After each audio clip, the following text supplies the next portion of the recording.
আসসালামু আলাইকুম গাইস, আপনারা সবাই কেমন আছেন? আশা করি সবাই ভালো আছেন। আলহামদুলিল্লাহ আমিও ভালো আছি। আজকে আমি আপনাদের সাথে একটা রেসিপি শেয়ার করতে চলে আসলাম। সেটা হলো সাগুদানা দিয়ে একটা ডেজার্ট বানাবো, সেটা আপনাদের সাথে শেয়ার করব। যেহেতু গরমের দিন চলে আসছে, রোজা চলে আসছে, চাইলে আপনারা এরকম সুন্দর একটা ডেজার্ট বানিয়ে খেতে পারেন। রোজা থেকে যদি এরকম একটা ডেজার্ট খান, ইফতারিতে কলিজাটা ঠান্ডা হয়ে যাবে। তো সেটা কিভাবে আমি বানাই, প্রথম থেকে একবার শেষ পর্যন্ত অনুরোধ রইল, ভিডিওটা দেখবেন। না দেখলে এটা বুঝতে পারবেন না।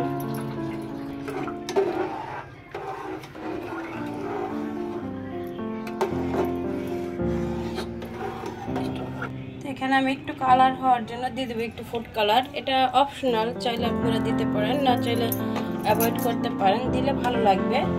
সাদার মাঝে হলুদ যদি সাগুদানাটা দেখা যায় খুব ভালো লাগবে। এটা অবশ্য ক্ষতিকর না, এটা ফুড কালার। এটা দিয়ে আমরা কেক তৈরি করি, কেকের যে কালারটা সেই কালারটা। তো আমি সাগুটা সিদ্ধ করে নিয়েছি। সিদ্ধ করে এটাকে আমি ভালো করে পানি দিয়ে সেকে ঠান্ডা পানিতে ধুয়ে নিয়েছি। অফ ক্যামেরায় দেখাইতে পারি নাই, কারণ আমার ক্যামেরাম্যান আজকে নাই, এই জন্য আমি একা একা করছি। সো আপনাদের দেখাইতে পারি না। আসলে যখন সাগুটা সিদ্ধ হইব আপনি নিজের থেকেই বুঝতে পারবেন, ভিতরের বীজটা দেখবেন সাদার থেকে এরকম মাছের চোখের মতো হয়ে যাবে।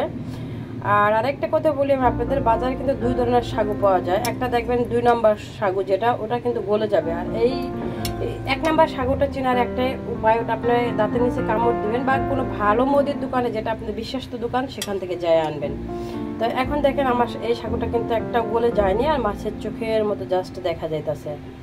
তো আমি ধুয়ে ভালো করে একটু পানি, মানে ঠান্ডা পানি দিয়ে বেশিক্ষণই ধুয়েছি। ধুয়ে এরপর আমি আবারও এটাকে সাথে সাথে দুধের মাঝে ভিজিয়ে দিলাম, যাতে একটা সাগু আর একটা গায়ে না লেগে যায়। এরপরে আমি দ্বিতীয় প্রসেসটা করতেছি, সেটাও আপনাদের সাথে শেয়ার করব। এখানে আমি দুধ কিছুটা নিয়ে নিছি। এই দুধের মাঝে আমি দিয়ে দিয়েছিলাম ইলাচির গুঁড়া, দিয়ে দিয়েছিলাম তেজপাতা। এখন এটাকে আমি তুলে নিলাম, কারণ এটা ডেজার্টের মাঝে থাকলে ভালো লাগে না, উঠাই ফেললাম। আপনারাও সেম ভাবে উঠাই ফেলবেন, এটা রাখবেন না। এটা রাখলে পরে আসলে খেতে বাজে লাগে। এরকম। তো এখন আমি এখানে নিয়ে নিলাম 2 চামচের মতো কর্নফ্লাওয়ার। এই যে, মানে একটু এটাকে ক্রিমি করার জন্য দিয়ে দেবো। এটার মাঝে আমি গুঁড়া দুধ 2 চামচের মতো।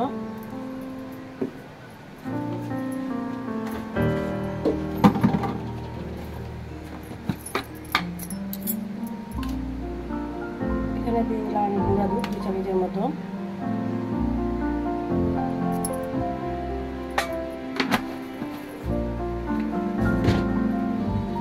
সবগুলোকে আমি ভালোভাবে গুলাই নিব।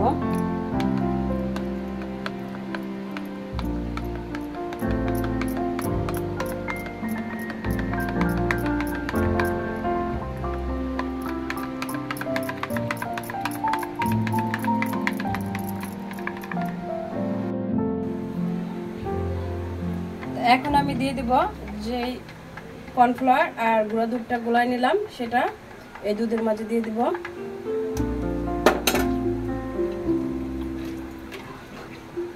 এটা দিয়ে নাড়া দেব।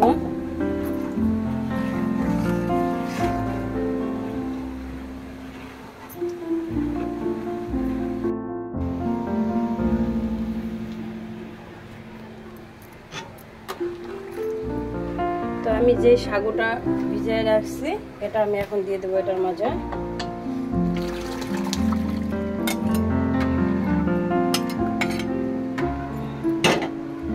এখন দিয়ে এটা আমি ভালোভাবে নেড়ে রান্না করে নিব। আমার কথাগুলো মনে হয় আপনাদের শুনতে কষ্ট হবে, কারণ আমি মাঝে মাঝে ভলিউম কমাই দিই, বুঝছেন? মানে আমি যে ভিডিও করতেছি এটা আমার মনে থাকে না, তো কষ্ট করে বুঝে নেবেন। এটা মানে আমি ভিডিও করার দেখা যায় প্রথমে অনেক লাউড দিই, বাট আবার দেখা যায় স্লো হয়ে যায়। মানে আমার মনে থাকে না যে আমি ভিডিও করতেছি, আমি আমার মতো কথা বলি। তো এই জন্যই বেশিরভাগটা এরকম হয়।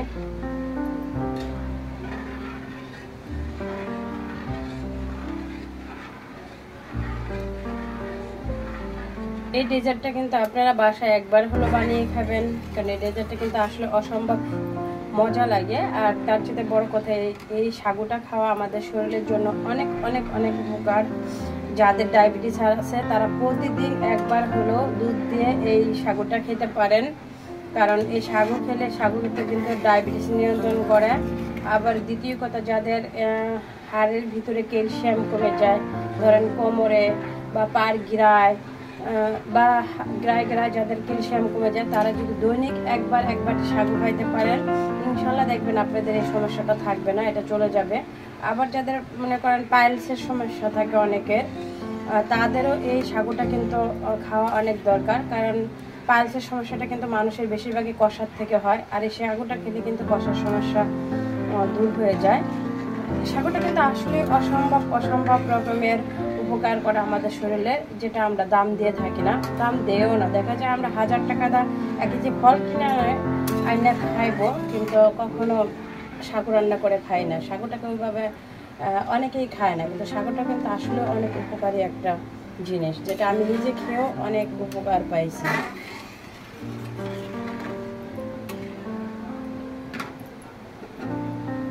আমার আগে পাড়ায় একটা জ্বর হয়েছিল, একবার চিকুনগুনিয়া জ্বর। সেই জ্বরের সময় আমার একবার পাহাড় ভিতরে সমস্যা হয়েছিল, তো সেখান থেকে আমার পায়ে অনেক ব্যথা হয়েছিল, আমি হাঁটতে পারতাম না। পরে ইউটিউবে সার্চ দিয়ে দেখছিলাম, তারপর আমি প্রায় 2-3 বছর পর্যন্ত সাগুটা রান্না করে খাইছি। তো আল্লাহর রহমতে আমার এখন কোনো ব্যথা বোধা কিছুই নাই। এমনি তো সাগুটা আমি প্রায় আমার ছেলে মেয়েকেও অনেক আমি খাওয়াই, একটু মজা করে খাওয়াই, ওরা খায়। এমনি শুধু দুধ দিয়ে রান্না করে দিলেও ওরা খায়। সাগুটা অনেক উপকার।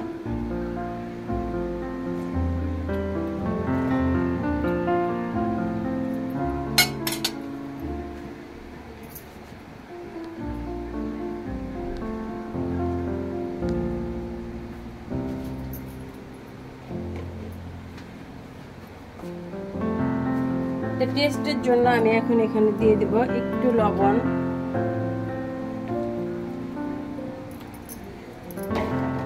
মিষ্টিটা আমি কম দিচ্ছি, কারণ মিষ্টিটা যে যার ইচ্ছে মতো দিতে পারেন, মানে যেরকম খায় আর কি, খাওয়ার উপর। সবাই মিষ্টি খাওয়াতে একরকম না, সবাই একরকম ভাবে খাওয়ায় না মিষ্টিটা।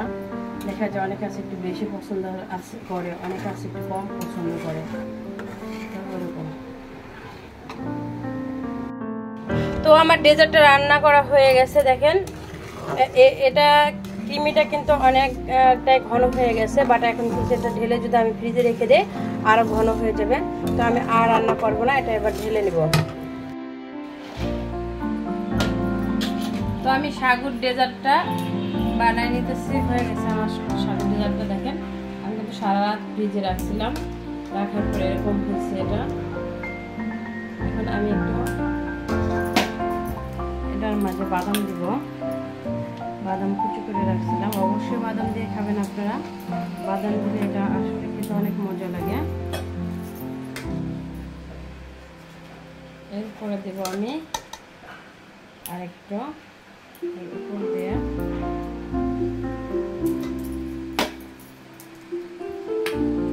এখনো দেব আমি বাদাম।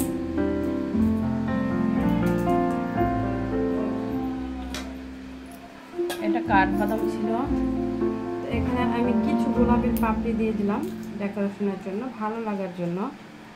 ব্যাস, আপনারা চাইলে এটা দিবেন, চাইলে স্কিপ করতে পারেন। দেখেন আমার সাগুর ডেজার্টটা কেমন হয়েছে। যদি ভালো লেগে থাকে আপনারা একবার হলেও বাসায় এভাবে ট্রাই করে দেখবেন। এই শীত গরমে অথবা আপনি রোজার ভিতরে আপনারা খেতে পারেন। সারাদিন রোজা রাখার পরে এরকম 1 গ্লাস ডেজার্ট খেলে আর কিছুই লাগে না। তো যারা আমার পেজটাকে ফলো দিয়েছেন তাদেরকে অসংখ্য ধন্যবাদ। আর যারা এখন আমার পেজটাকে ফলো দেন নাই তাদের কাছে অনুরোধ করবো তারা আমার পেজটাকে ফলো দিয়ে দিবেন। তো আজকের ভিডিও এই পর্যন্তই ছিল। ভালো থাকবেন সবাই, আমার জন্য দোয়া করবেন। আল্লাহ হাফেজ।